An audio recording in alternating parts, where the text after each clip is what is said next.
Sri Khairani. Nah, di sini ya aku akan sedikit bercerita tentang sebuah titik terendah. Nah, apa sih itu titik terendah? Biasanya titik terendah itu adalah di mana saat kita menghadapi dunia yang terasa sangat berat sekali dan itu kita hadapinya sendirian, teman-teman. Nah, ini ya, pasti setiap kita juga pernah mengalami titik terendah kita masing-masing, teman-teman, dengan versi kita sendiri dan dengan cara kita sendiri untuk menghadapi dan melewatinya. Dan mungkin titik terendah yang aku hadapi ini terjadi di 2 tahun atau hampir 3 tahun yang lalu, yang mana yaitu ketika aku mau kuliah. Awalnya ketika aku mau kuliah, aku udah izin ke orang tua aku. Dari dulu, dari sebelum aku tamat pondok, tamat SMA, aku udah bilang aku mau kuliah. Dan orang tua aku iyain, semoga kita punya rezekinya ya buat kuliah, kayak gitu. Nah, tapi aku kuliahnya nggak mau di kota kelahiran aku, teman-teman, yaitu di Sumatera Barat. Kenapa? Karena aku nggak mau hanya stuck di sana-sana aja. Aku pengen berkembang, aku pengen keluar, aku pengen juga melihat dunia luar. Karena aku merasa kayak diri aku tuh kayak gitu-gitu aja, teman-teman. Dan teman-teman aku mungkin akan ya bertemunya teman-teman pondok lagi, teman-teman ini lagi, itu lagi gitu. Nah, akhirnya awalnya aku pengen di luar negeri, tapi ya karena tidak bisa, akhirnya aku memilih ke Jawa, teman-teman, ke Pulau Jawa ini.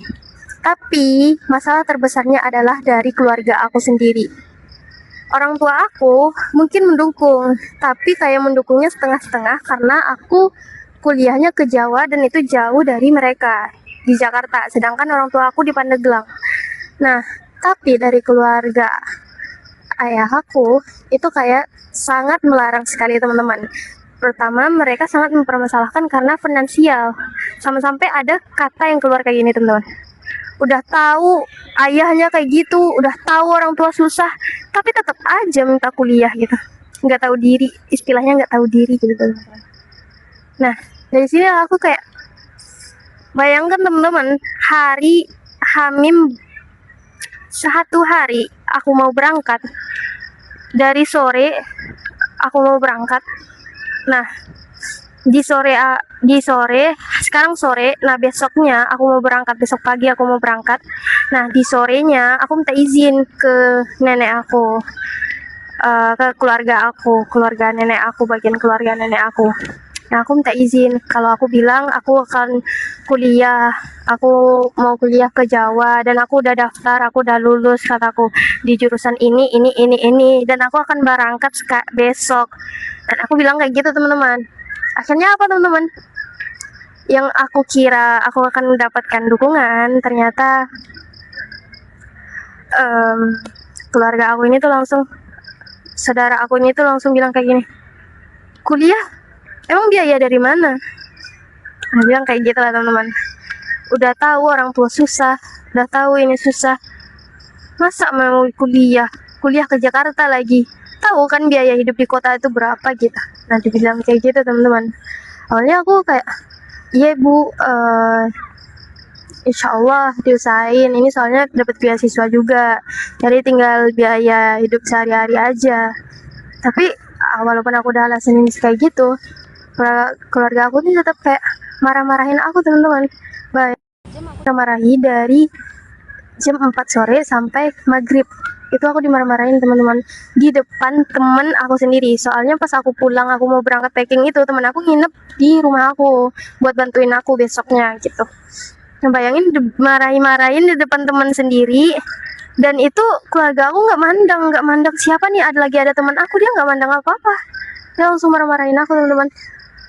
Sumpah aku pas kayak gitu, aku rasa kayak down, aku nangis sekenceng-kencengnya, aku nangis, aku nggak lihat muka dia, aku benar-benar kayak marah, benar-benar marah, kayak sumpah sampai sekarang tuh pun aku masih kayak, aku bukan dendam, tapi aku masih ingat dengan kejadian detail-detail yang dia ucapin ke aku, dengan seberapa marahnya wajah dia ke aku, dengan seberapa bencinya tatapan dia ngelihat aku, yang mana dia tuh ngerasa kayak aku tuh udah selama ini tuh dari awal aku mau masuk pondok, aku minta masuk pondok ke ayah aku, sampai akhirnya aku lulus, dia juga mempermasalahin itu teman-teman.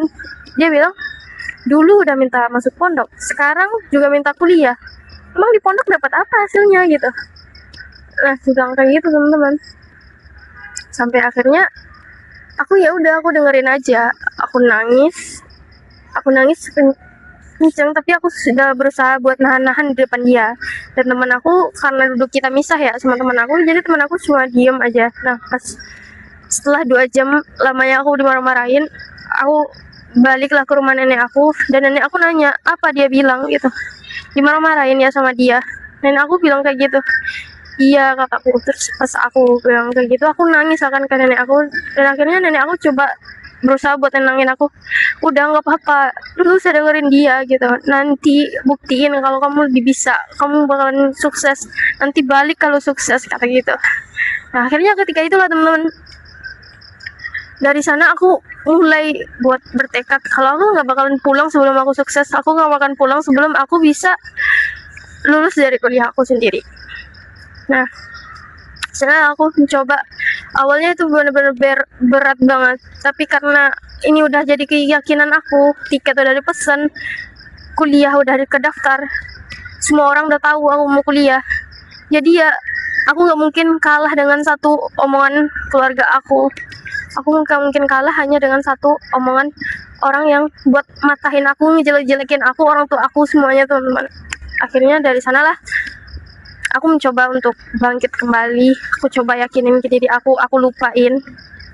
Sebenarnya selalu inget ya teman-teman, kalau aku inget itu aku selalu jadi pengen nangis. Tapi karena aku berangkatnya untungnya juga sama teman-teman aku, jadi aku lebih kayak bisa lupa dan aku nggak terlalu inget ya. Dan bersyukurnya juga teman-teman aku, ketika aku mau berangkat, teman-teman aku datang buat ngelihat aku berangkat, dan itu ngerasa kayak udah sedikit ngeringanin beban aku teman-teman. Dari aku ngelihat mereka yang ternyata ada juga ya yang mendukung gua gitu. Nah, dari sana lah aku pengen banget aku bisa sukses, aku bisa bangkit dari melihat dukungan teman-teman aku yang datang, dari orang tua aku yang sangat berharap aku bisa sukses, dari keluarga aku yang lain yang selalu ngedoain aku. Gak mungkin aku bisa kalah dengan hanya satu ucapan keluarga aku yang gak berpendidikan ini, kataku. Akhirnya ya begitulah teman-teman.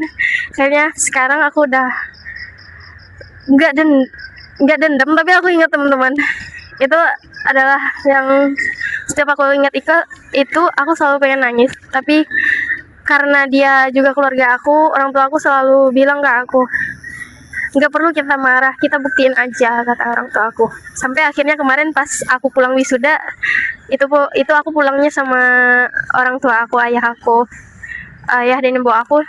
Dia juga baik banget sama aku. Akhirnya dia gak marah-marah lagi. Dia sebelum aku berangkat aja itu dia juga ngasih aku duit. Padahal sebelumnya pas aku berangkat sendiri, yang mana aku berangkat sendiri itu kan seharusnya aku pergi ke Jakarta sendiri first term, itu seharusnya dia ngasih aku atau doain aku atau apa. Ini malah dia nyerca.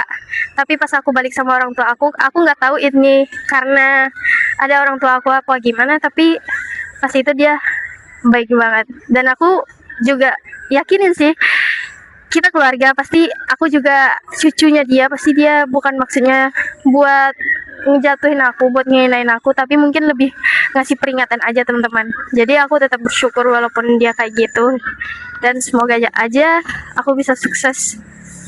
Mungkin lebih bisa dikatakan aku bertahannya sekarang adalah karena melihat dari doa-doa guru aku sebelum aku berangkat. Guru-guru aku juga doain aku, teman-teman aku, dan orang tua aku khususnya.